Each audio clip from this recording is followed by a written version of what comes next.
নমস্কার, আমি মিলি সরকার Bengali urban kitchen থেকে বলছি। আমার ইউটিউব ফ্যামিলির সকল দর্শক বন্ধুরা কাছে দূরে যেখানে যে আছেন সবাইকে অনেক অনেক প্রীতি ও শুভেচ্ছা জানিয়ে শুরু করছি আজকে আমার রেসিপি। আজকে আমি বানাচ্ছি আলু সয়াবিনের সবজি। আজকে আমি এখানে একটা ছোট্ট প্যাকেট নিয়েছি সয়াবিনের, আর সাথে নিয়েছি একটা আলু। এই দিয়েই তৈরি করব আলু সয়াবিনের সবজি। দেখুন, সয়াবিনগুলোকে গরম জলে ভিজিয়ে দিয়েছি। এবার গরম জল থেকে চিপে চিপে তুলে নিচ্ছি। আর নিয়েছি একটা আলু, একটা বড় সাইজ আলু নিয়েছি, যেটাকে আমি ছোটো ছোটো টুকরো করে কেটে নেব। এই দুই দিয়ে রান্না করব আজকে আলু সয়াবিনের সবজি।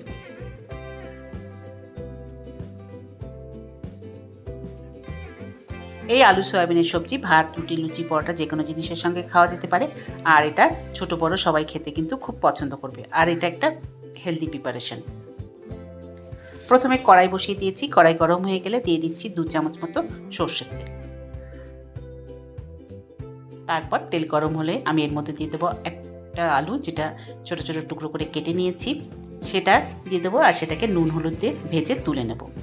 আজকে আমার বানানো এই আলু সোয়াবিনের রেসিপিটা আশা করি আপনি স্কিপ না করে সম্পূর্ণ দেখবেন। দেখে যদি ভালো লাগে তাহলে অবশ্যই ফ্যামিলি আর ফ্রেন্ডদের সঙ্গে শেয়ার করতে ভুলবেন না। আপনি যদি আমার পুরনো বন্ধু হয়ে থাকেন তাহলে জানাবো অনেক অনেক ধন্যবাদ। আর যেসব বন্ধুরা এখনও আমার চ্যানেলটিকে সাবস্ক্রাইব করেননি তাদেরকে বলছি, প্লিজ আমার চ্যানেলটিকে সাবস্ক্রাইব করে আমার পাশে থাকবেন। আলুর মধ্যে দিয়ে দিলাম নুন, আর দিয়ে দেবো সামান্য একটু হলুদ গুঁড়ো। এই দিয়ে আলুগুলোকে লাল লাল করে ভেজে তুলে নেব। প্রথমে আলুগুলো দেখুন ভাজা হয়ে গেছে। এবার আমি সবগুলো আলুকে তুলে নিচ্ছি। আলু তুলে নেওয়ার পর কড়াইতে অনেকটাই তেল রয়ে গেছে। এই তেলের মধ্যে সয়াবিন যেগুলো সেদ্ধ করে রেখেছিলাম, জল চিপে উঠিয়ে রেখেছি, সেই সয়াবিন সবটাই দিয়ে দিচ্ছি।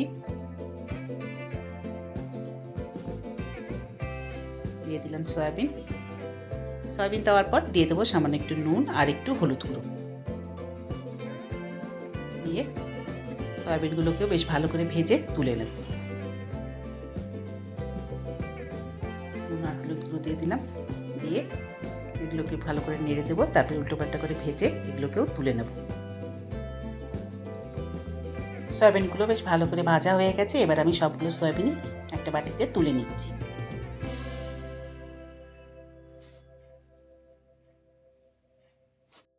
সয়াবিনগুলো সব তুলে নিয়েছি। এবার আবারও কড়াই বসিয়ে দিয়েছি। কড়াই গরম করে নিয়ে এর মধ্যে দিয়ে দিচ্ছি 2 চামচ মতো আবারও সর্ষের তেল। এবার তেলটা যখন গরম হয়ে যাবে তখন আমি এর মধ্যে দিয়ে দেবো আধা চামচ গোটা জিরে, আর সাথে দিয়ে দেবো একটা তেজপাতা।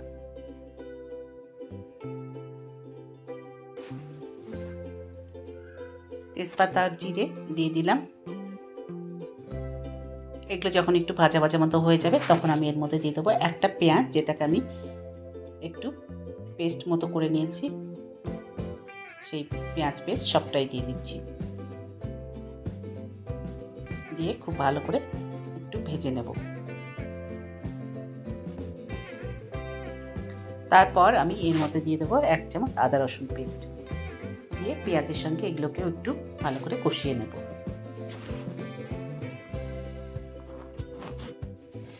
এরপর আমি এর মধ্যে দিয়ে দেবো নুন আর হলুদ গুঁড়ো। নুন আমি আগে সয়াবিন ভাজার সময় আমি দিয়েছি, সেই জন্য নুনটা একটু দেখে শুনে দিতে হবে। এখানে আমি 1 চামচ নুনই ব্যবহার করেছি, আর আধা চামচ হলুদ গুঁড়ো দিয়ে দিলাম। দিয়ে খুব ভালো করে পেঁয়াজ আর রসুন একসঙ্গে করে কষিয়ে নিচ্ছি। এরপর আমি এর মধ্যে দিয়ে দিচ্ছি একটা ছোটো টমেটো, যেটাকে আমি পেস্ট করে নিয়েছি, সেই টমেটো পেস্ট সবটাই দিয়ে দিচ্ছি। দিয়ে পেঁয়াজ, রসুন, আদা, টমেটো একসঙ্গে করে কষিয়ে নেব। এবার আমি এগুলোকে একটু ঢাকা দিয়ে দেবো যাতে ভালোভাবে কষানো হয়।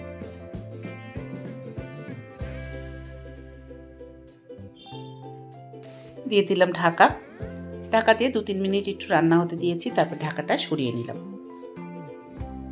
সরিয়ে আবারও একটু নেড়ে দিচ্ছি। পেঁয়াজ, রসুন, আদা খুব ভালো করে কষানো হয়ে গেছে। এর থেকে কাঁচা গন্ধটাও চলে গেছে। এবার আমি এর মধ্যে দিয়ে দেবো গুঁড়ো মশলা। গুঁড়ো মশলার মধ্যে দিয়ে দিলাম ছোট্ট 1 চামচ লঙ্কা গুঁড়ো, আর সাথে দিয়ে দেবো 1 চামচ ধনের গুঁড়ো আর 1 চামচ জিরের গুঁড়ো। লঙ্কাটা কিন্তু আপনি নিজের স্বাদ অনুসারে কম বেশি করে নেবেন।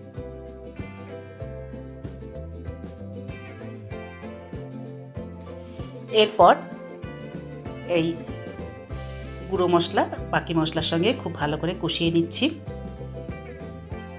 তারপর আবারও একটু ঢাকা দিয়ে দেব।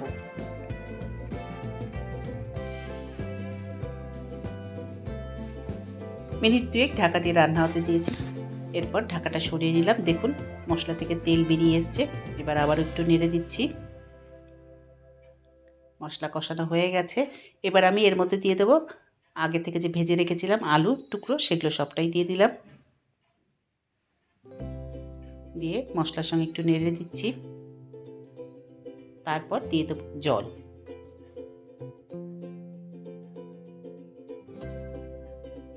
সয়াবিনটা এখনই দেবো না, প্রথমে জল দিয়ে দিচ্ছি। জল দিয়ে এই আলুগুলোকে প্রথমে একটু সেদ্ধ করে নেব, তারপরে আমি এর মধ্যে সয়াবিনটা অ্যাড করব। দিয়ে দিচ্ছি জল। এখানে আমি 1 বাটি মতো জল দিয়েছি, যাতে আলুগুলো বেশ ভালোভাবে সেদ্ধ হয়ে যায়। দিয়ে একটু নেড়ে দিচ্ছি, তারপর এটাকে ঢাকা দিয়ে দেবো।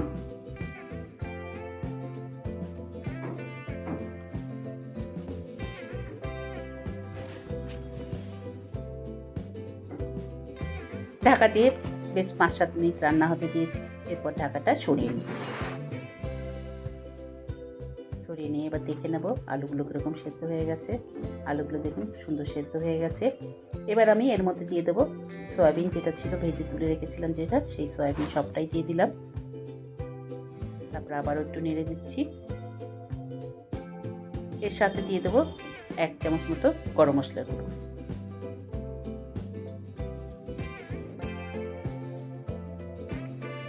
দিয়ে দিলাম গরম মশলার গুঁড়ো।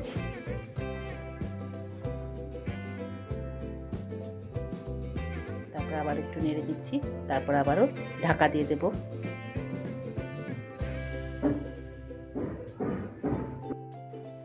দু 3 মিনিট আবারও ঢাকা দিয়ে রান্না হতে দেব। এবার ঢাকাটা সরিয়ে নিচ্ছি। দেখুন সয়াবিনের তরকারি রেডি। নামানোর আগে আমি এর উপর ছড়িয়ে দেব সামান্য একটু ধনেপাতা কুচি।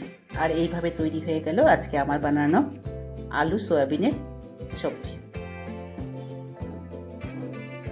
দেখুন সার্ভ করার জন্য রেডি আলু সয়াবিনের সবজি। এইরকম আলু সয়াবিনের সবজি আপনারাও যে কোনো দিন ঘরে তৈরি করতে পারেন। আজকে আমার বানানো এই আলু সয়াবিনের সবজি রেসিপিটা আশা করি আপনাদের পছন্দ হয়েছে। যদি পছন্দ হয়ে থাকে তাহলে অবশ্যই লাইক করবেন, শেয়ার করবেন আর সাবস্ক্রাইব করে আমার পাশে থাকবেন।